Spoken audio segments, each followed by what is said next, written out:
A los ojos del público, Lola Flores no necesitaba permiso para existir. Bastaba su presencia, su forma de entrar en escena, su mirada desafiante, su voz rota y poderosa al mismo tiempo. No era una cantante perfecta ni una bailaora académica. Era algo más peligroso, una fuerza imposible de domesticar. En cada paso, en cada gesto, Lola imponía una verdad que no admitía discusión. Pero detrás del mito de la faraona se escondía una realidad mucho menos gloriosa. El éxito de Lola Flores no solo despertó admiración, también provocó envidias, comparaciones constantes, ataques velados y enfrentamientos silenciosos que marcaron su vida durante décadas. En una España donde el arte femenino siempre fue juzgado con dureza, Lola eligió no bajar la cabeza.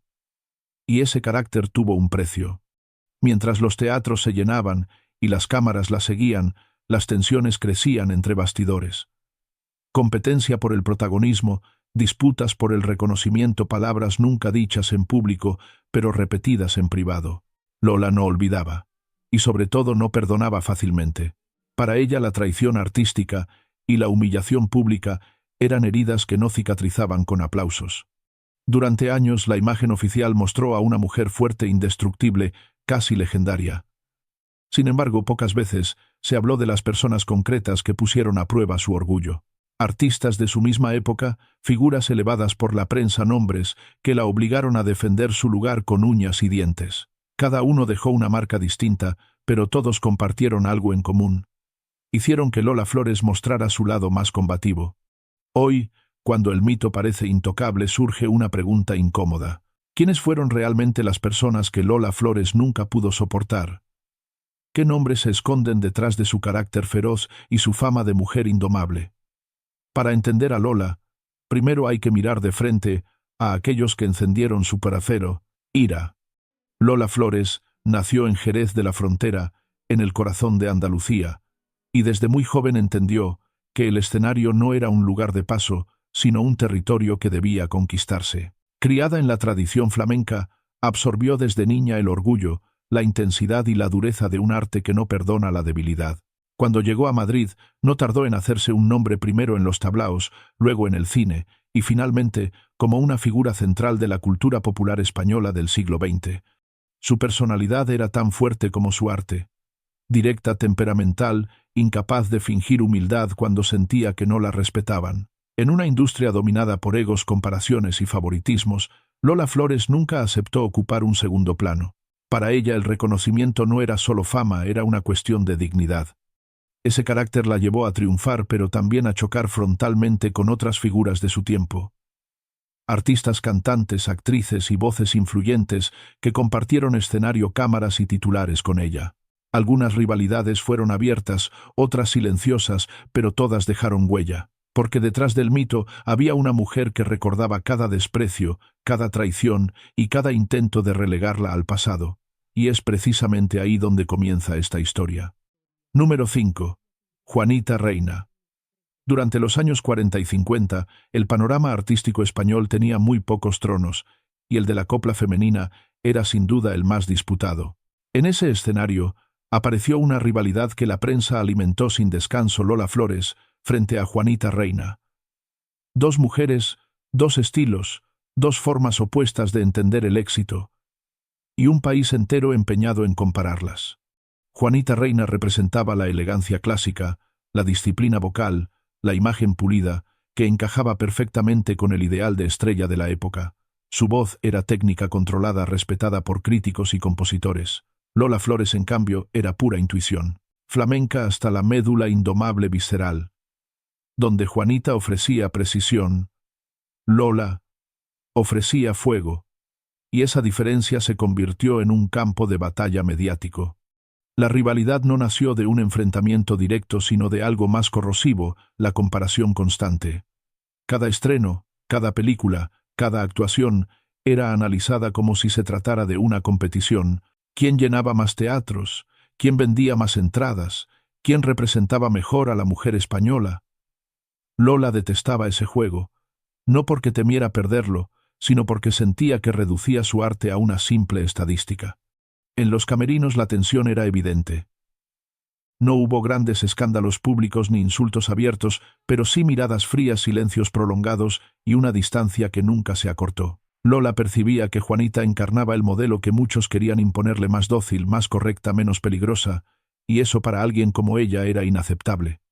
La prensa del corazón convirtió esa tensión en un relato casi épico. Cada gesto era interpretado como una provocación. Si Juanita triunfaba en una gira, se hablaba del ocaso de Lola. Si Lola arrasaba en el cine, se insinuaba que Juanita quedaba atrás. Ninguna de las dos necesitaba atacar. El entorno hacía el trabajo sucio por ellas. Con el paso de los años, la rivalidad se volvió más simbólica que real. Juanita Reina siguió su camino consolidada como una gran dama de la copla. Lola Flores, por su parte, se transformó en algo distinto, un mito transversal imposible de encasillar. Pero el resentimiento nunca desapareció del todo. Para Lola, aquella etapa dejó una sensación amarga, no por Juanita como persona, sino por lo que representó.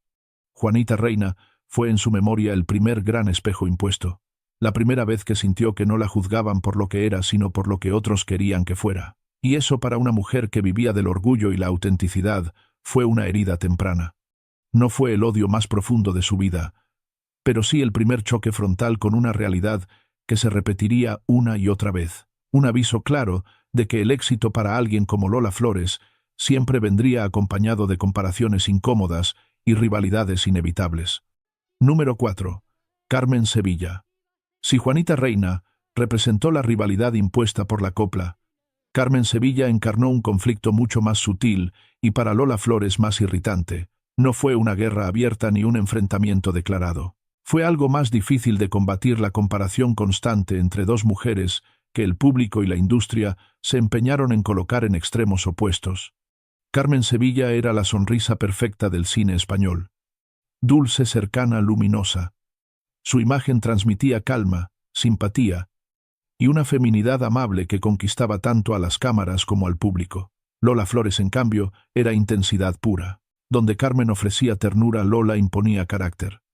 Y esa diferencia, lejos de ser celebrada como riqueza artística, fue utilizada durante años para enfrentar sus trayectorias. El conflicto no nació de un hecho concreto, sino de una acumulación silenciosa. Compartieron época, focos y titulares. Cada nueva película de Carmen era presentada como el triunfo de la actriz ideal, accesible, sin aristas. Cada aparición de Lola era analizada desde la exageración, el exceso, el temperamento. Lola sentía que, una vez más, su fuerza era interpretada como un defecto. En los círculos profesionales, la comparación era inevitable. Productores, periodistas y directores hablaban de ellas como si solo hubiera espacio para una. Carmen Sevilla se convirtió sin quererlo del todo en el contrapunto que muchos usaban para cuestionar a Lola. Más simpática, más fácil, más aceptable. Palabras que a Lola le resultaban insoportables. No hubo discusiones públicas ni declaraciones incendiarias, pero sí una distancia clara. Lola desconfiaba de esa imagen impecable que parecía gustar a todos. No porque dudara del talento de Carmen, sino porque sentía que ese tipo de éxito estaba construido sobre reglas que ella nunca aceptó. Para Lola, agradar no era una prioridad. Respetarse a sí misma sí. La prensa volvió a jugar un papel decisivo. Revistas y programas de la época reforzaban la idea de dos modelos femeninos enfrentados: la mujer temperamental frente a la mujer amable, la artista salvaje frente a la estrella perfecta. Lola leía, escuchaba y acumulaba. Cada comparación era una pequeña afrenta. Con el tiempo, Carmen Sevilla consolidó su lugar como una de las figuras más queridas del país. Lola Flores, por su parte, siguió un camino más áspero, pero también más personal. Sin embargo, la sensación de haber sido constantemente comparada con alguien que representaba lo opuesto a su esencia nunca la abandonó. Para Lola, Carmen Sevilla simbolizó algo más grande que una rival. Representó el ideal que ella se negó a ser, la prueba de que el éxito podía tomar un camino que no estaba hecho para mujeres indomables. Y aunque nunca lo expresó abiertamente, esa tensión silenciosa se quedó grabada en su memoria. No fue una enemistad ruidosa, fue una incomodidad persistente, un recordatorio constante de que en el mundo del espectáculo no basta con brillar, también hay que encajar. Y Lola Flores jamás estuvo dispuesta a hacerlo. Número 3. Rocío Jurado. Con Rocío Jurado, La tensión no se construyó desde la oposición de estilos, sino desde algo mucho más delicado para Lola Flores, la sensación de ser desplazada. No era una rival cualquiera, era una voz imponente, una presencia que crecía con rapidez y que muchos empezaron a presentar como el nuevo gran símbolo femenino de la música española. Y eso para Lola tocaba una fibra profunda. Rocío Jurado llegó con una potencia vocal incuestionable. Técnica, proyección, control.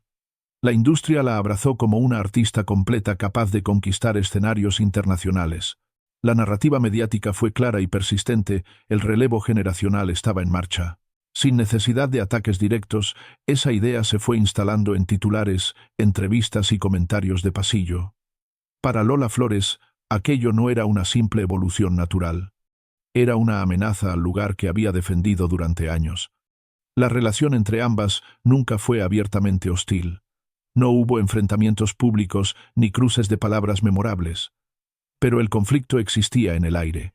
Cada vez que Rocío era presentada como la gran voz de España, Lola sentía que se borraba una parte de su legado.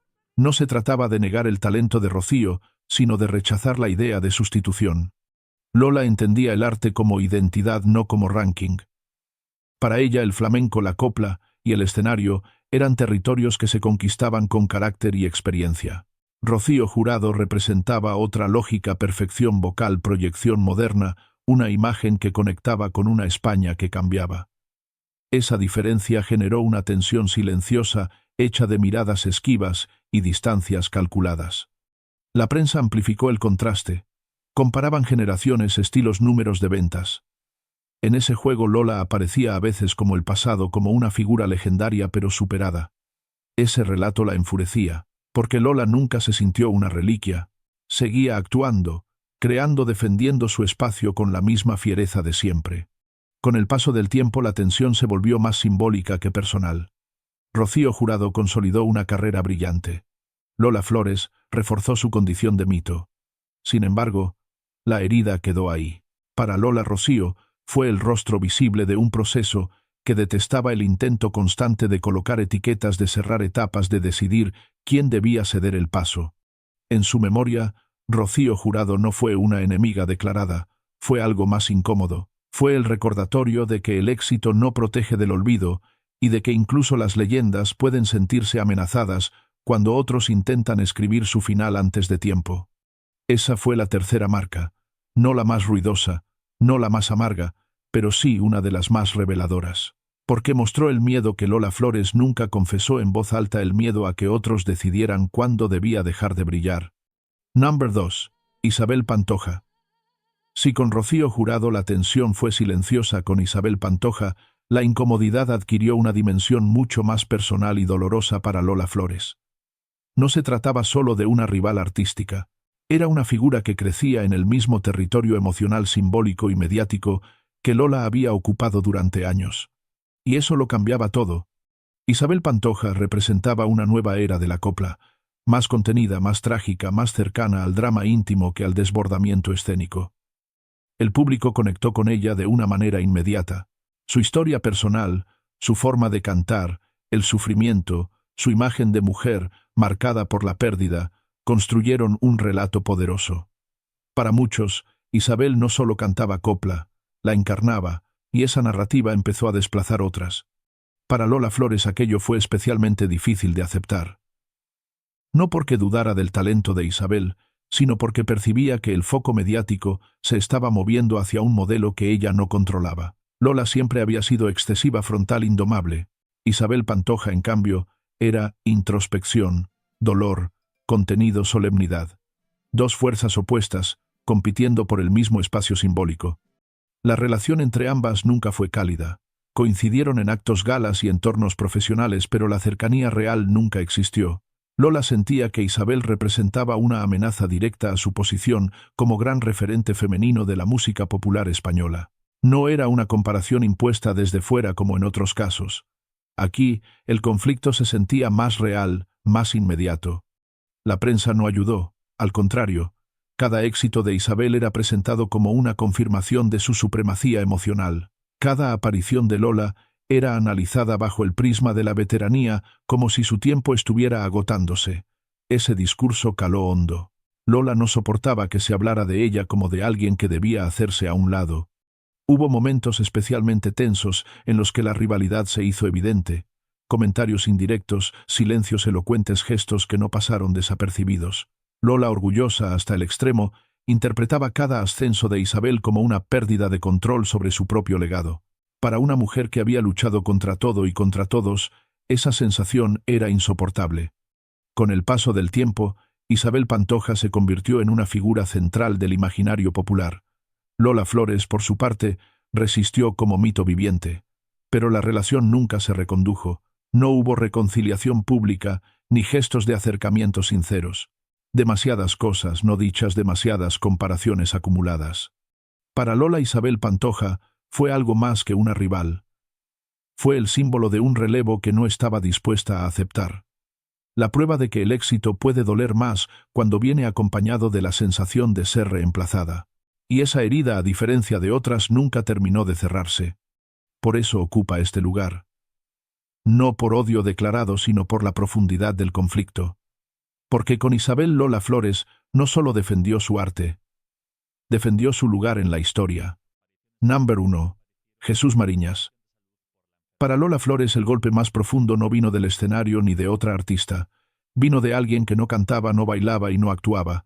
Vino de un periodista, un nombre que para ella quedó asociado a la humillación pública y a la traición mediática: Jesús Mariñas. Jesús Mariñas fue una de las voces más influyentes de la prensa del corazón durante décadas. Su estilo era directo, incisivo y muchas veces despiadado. No se limitaba a informar. Opinaba, juzgaba y sentenciaba. Y Lola Flores se convirtió en uno de sus objetivos más frecuentes. No por su arte, sino por su vida privada. A diferencia de otros periodistas, Mariñas no hablaba desde la admiración ni desde la distancia. Analizaba cada gesto de Lola con un tono que ella consideraba despectivo. Comentarios sobre su familia, sobre sus problemas económicos, sobre su forma de vivir y de expresarse. Todo era material de debate. Todo era expuesto sin concesiones. El conflicto alcanzó un punto crítico cuando ciertos programas y columnas comenzaron a construir una imagen distorsionada de Lola Flores. Se la retrataba como excesiva y irresponsable, incluso como una figura fuera de control. Para Lola aquello no era crítica. Era un ataque directo a su dignidad, especialmente cuando su familia entró en el foco mediático. Lola no era una mujer que se quedara callada. Respondió públicamente en más de una ocasión con palabras duras y miradas cargadas de desprecio. Para ella, Jesús Mariñas representaba una nueva forma de violencia, la del juicio constante disfrazado de información. No aceptaba que alguien que no había pisado un escenario se sintiera con derecho a desmontar una vida entera desde un plató. El daño no fue solo mediático, fue emocional. Lola sentía que después de décadas de lucha, había pasado de ser respetada a ser utilizada como espectáculo. Y eso la enfurecía. Nunca negó sus errores, pero jamás aceptó que se convirtieran en munición para el escarnio público. A diferencia de las rivalidades artísticas, este conflicto no tuvo matices. No hubo respeto mutuo. No hubo reconciliación. Jesús Mariñas quedó en la memoria de Lola Flores como el símbolo de una prensa que cruzó límites imperdonables. El rostro concreto de un sistema que primero glorifica y luego destruye. Por eso ocupa el primer lugar, porque ningún otro enfrentamiento la marcó tanto. No fue una rivalidad de egos, fue una herida directa al orgullo, a la familia y a la imagen de una mujer que jamás aceptó ser tratada como un objeto mediático. Para Lola Flores ese nombre no se borró nunca, y tampoco se perdonó. A lo largo de su vida, Lola Flores no solo tuvo que defender su talento, tuvo que defender su lugar, su identidad y su derecho a no ser domesticada. Las 5 figuras que marcaron sus mayores conflictos no representan simples enemistades personales, representan las fuerzas que intentaron moldearla, compararla o desplazarla en un mundo que rara vez perdona a las mujeres demasiado fuertes. Juanita Reina simbolizó la primera gran comparación impuesta. Carmen Sevilla, el ideal femenino que nunca quiso ser. Rocío Jurado, el miedo silencioso al relevo generacional. Isabel Pantoja, la amenaza directa al trono simbólico de la copla. Y la prensa del corazón, el ataque más profundo, aquel que traspasó el escenario para entrar en su vida privada. Lola Flores reaccionó siempre de la misma manera, sin pedir permiso y sin pedir perdón. No buscó quedar bien. No intentó suavizar su carácter. Prefirió cargar con la fama de conflictiva antes que traicionarse a sí misma. Ese fue su mayor acto de coherencia. Hoy su figura sigue generando debate, admiración y controversia. Porque Lola no fue cómoda. Fue real. Y quizás por eso nunca pudo olvidar a quienes intentaron hacerla encajar en un molde que no era el suyo. La pregunta final es inevitable. ¿Fue demasiado dura con sus rivales o simplemente se negó a dejar de ser quien era?